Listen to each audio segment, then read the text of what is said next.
देखिए, जो जो पहले इसराइल ने पहले जब फ़लस्तीन पे अटैक किया, तो बहुत सारे लोग ने खामोशी का अख्तियार किया। बहुत सारे मुस्लिम कंट्रीज़ ने बोला वो बाहर से आए, बाहर से लोग थे, नॉन मुस्लिम थे, चलो हम मुसलमान हैं, कम अज़ कम हमारे दिल में दर्द हो रहा है तो हम उसके लिए दुआ करते हैं कि यार ये गलत हुआ, क्या अब करें, अभी ऊपर ज़्यादा दौड़ नहीं सकते, इतनी हिम्मत नहीं है हम में, इतनी ताकत भी नहीं है, तो इतना तो बनता है। तो मतलब ज़ाहिर बात है हमें दर्द हुआ। हम ये नहीं बोलते कि हमें दर्द नहीं हुआ, क्यों इतने लोग मुसलमान मारे हैं। हम सारे मुसलमान कंट्रीज इसके ख़िलाफ़ भी बोले, हालांकि नॉन मुस्लिम भी बोले। उन लोगों ने बोला ये जेनोसाइड है, उन लोगों ने इसको ये नाम दिया, हमने नहीं दिया। हाँ, थैंक यू टू देम। फिर उसके बाद क्या होगी, जब मुसलमान मुसलमान पे चढ़ पड़ा, तो जब पाकिस्तान अफगानिस्तान के ऊपर चढ़ पड़ा, तो फिर लोग बोल रहे हैं कि देखो मुसलमान मुसलमान को भी मार रहा है और हम फिर भी खामोश हैं। हाँ, हमें दर्द ज़रूर हुआ, हम बोलते हैं कि गलत हुआ, ये गलत हो रहा है। बाहर वाले मुल्क भी कह रहे हैं कि ये गलत हो रहा है, इस तरह नहीं होना चाहिए। इवन वो एक टेररिस्ट कंट्री है। क्या क्या बात, टेररिस्ट आया, इन्वेंशन भी हमारी है, पता नहीं कहाँ से आई, लेकिन हम ही नहीं इसको एक्टिवेट कर दी कि भाई हाँ वो तालिबान टेररिस्ट। तो उसमें भी लोग खामोश थे। एक्चुअली मैं सिर्फ आपको ये बताना चाहता हूँ ना कि ये प्रॉब्लम इतनी हद तक गंदी हो गई है कि हम मुसलमान को दूर छोड़ दें, मज़हब को बीच में से निकाल दें। चौहान साहब की बात है, अब मज़हब को हटा दो। अब बात हम ये करेंगे कि इंसानियत का क्या होगा। देखिए ना, जब इराक़ और कुवैत का जब लफड़ा हुआ था, तो ये दोनों कौन से कंट्रीज थे, मुसलमान थे कि नहीं थे। अपनी एक इंटरेस्ट की वजह से, मेरी मफाद की वजह से उसको ये लगा, या किसी और के मफाद की वजह से उसने लगा कि चलो यार अपने आप को सेव करते हैं, उसकी हेल्प करते हैं, अपने मुसलमान को मारते हैं। आजकल जो भाई भाई का दुश्मन है, सिंपल है। क्यों? या तो अपनी इंडिविजुअल किसी प्रॉब्लम की वजह से, मतलब मुझे कुछ चाहिए, मुझे कुछ बनाना है, तो चलो इसको दबाते हैं, या किसी और के फ़ायदे में, क्योंकि वो मेरे आगे जाके हेल्प करेगा, वो मेरी हेल्प कर सकता है, मेरी जॉब दिलवा सकता है, मेरी प्रमोशन करवा सकता है, मुझे एक अच्छी कम्युनिकेशन में, मतलब एक अच्छी जगह जो कनेक्शन में डाल सकता है, तो चलो उसकी मदद भी कर लेते हैं। इधर एक चीज़ नज़र आती है, वो ये पूरी दुनिया में, कि अब इंडिविजुअल की बात है और माइट इज़ राइट की बात है। अब इंडिविजुअल मैं इसलिए बोलता हूँ कि might is right is different. Individual में हम इस तरह आते हैं ना कि जब हम सारे इंसान जब ये सोचते हैं कि यार मेरा किसी तरीके से मेरी जॉब लग जाए, मुझे बस पैसे आ जाए, मेरी दुकान तरक्की कर जाए, दुनिया में आग लगी, मुसलमान मर जाए, इंसानियत की माँ बहनें खो जाए, अखलाक की धज्जियाँ उड़ जाए, छोटे छोटे बच्चे लड़कियाँ क्या क्या कर रहे हैं आजकल, हमें इससे कोई गरज नहीं है। इवन हम उसको खुद मोबाइल देते कि ये ले बेटे, अब बेटी ये मोबाइल ले ले, मज़े कर, ऐश कर। लेकिन बात उस तरफ से बिल्कुल हट गई है। मैं बोलूँ ना, जब बिज़नेस पहले लोग जब स्टार्ट करते थे ना, तो उनका एक ही मकसद होता था, वो भी कहते थे कि भाई मैं इस बिज़नेस को ग्रो करूँ कि ताकि मेरे आसपास लोगों की भलाई हो।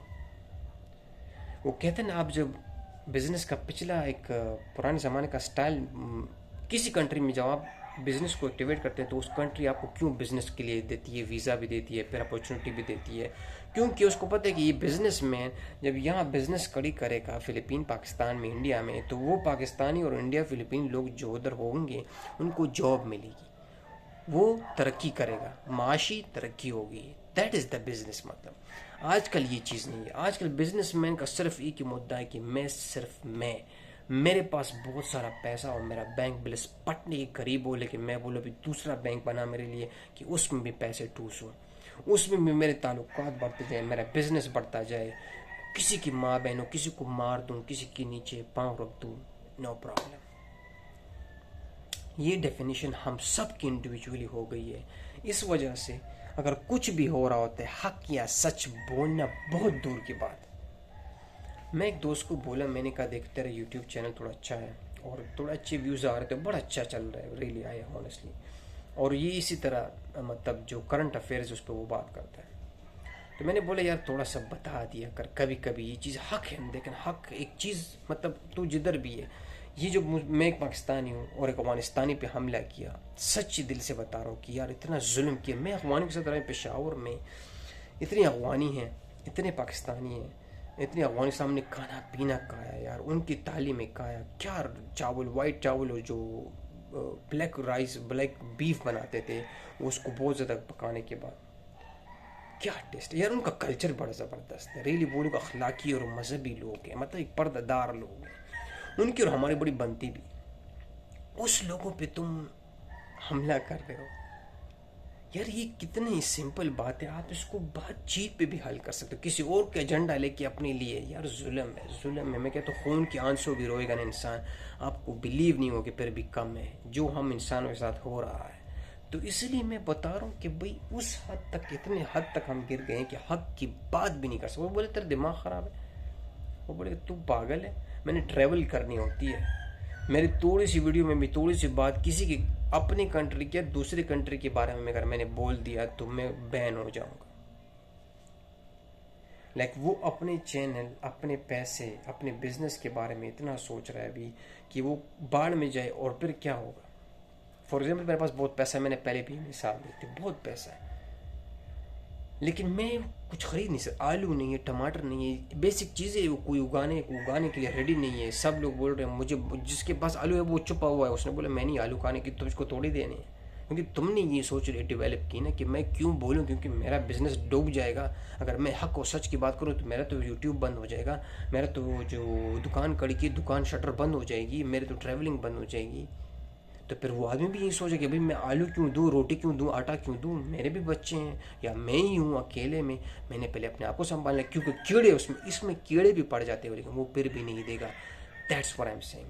हम लोगों में कीड़े पड़ चुके हैं, हमारे अखलाक में, हमारे किरदार में। हम फिर भी बोल रहे हैं नहीं मुश्किल नहीं, मैंने ट्रैवल करनी, थोड़ा सा अच्छा खाना खाना है, फैंसी सैलरी अच्छी आनी चाहिए, मेरे व्यूज़ अच्छे आने चाहिए, मुझे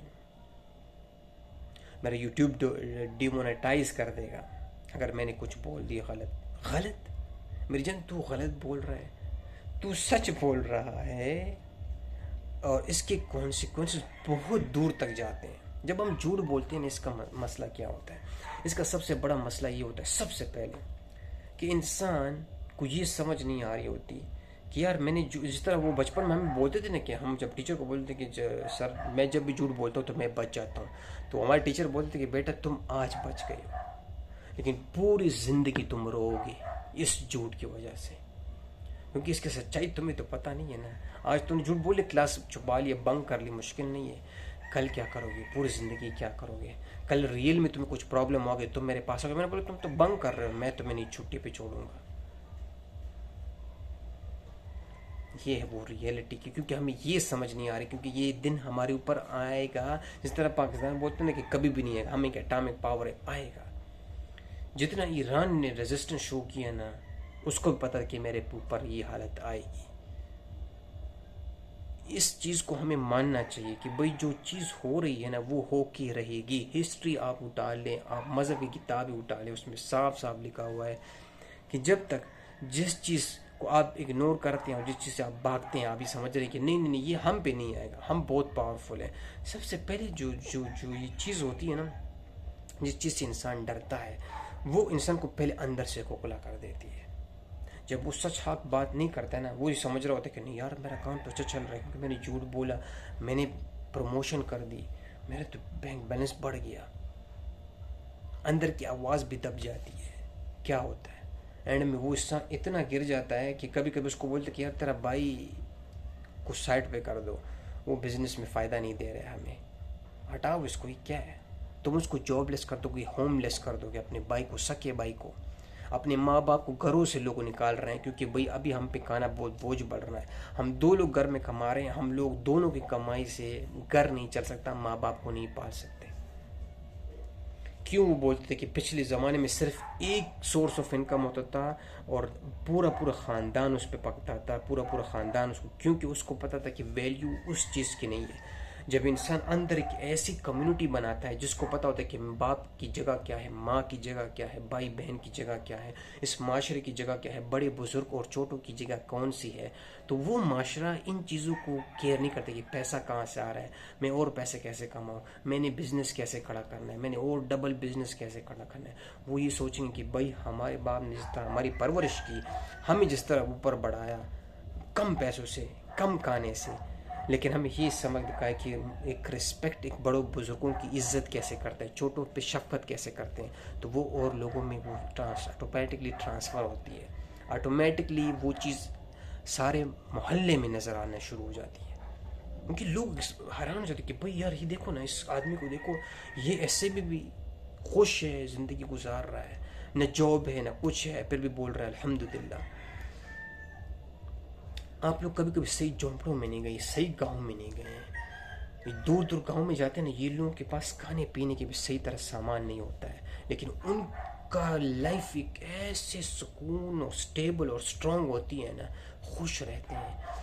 आप जब उसको पैसे भी देते हैं ना, वहाँ पे जो गांव पे टैक्सी ड्राइवर काम पर आप उसको पैसे देते हैं ना, वो बोलते हैं नहीं नहीं बड़ी मेहरबानी सर, नहीं नहीं अल्हम्दुलिल्लाह, मुश्किल नहीं मेहमान बन जाए।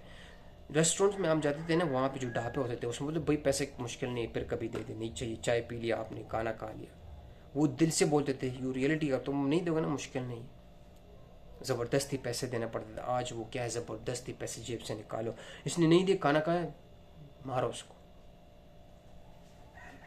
बचेंगे नहीं भाई, बस खुद सोचें, दैट्स इम्पोर्टेंट।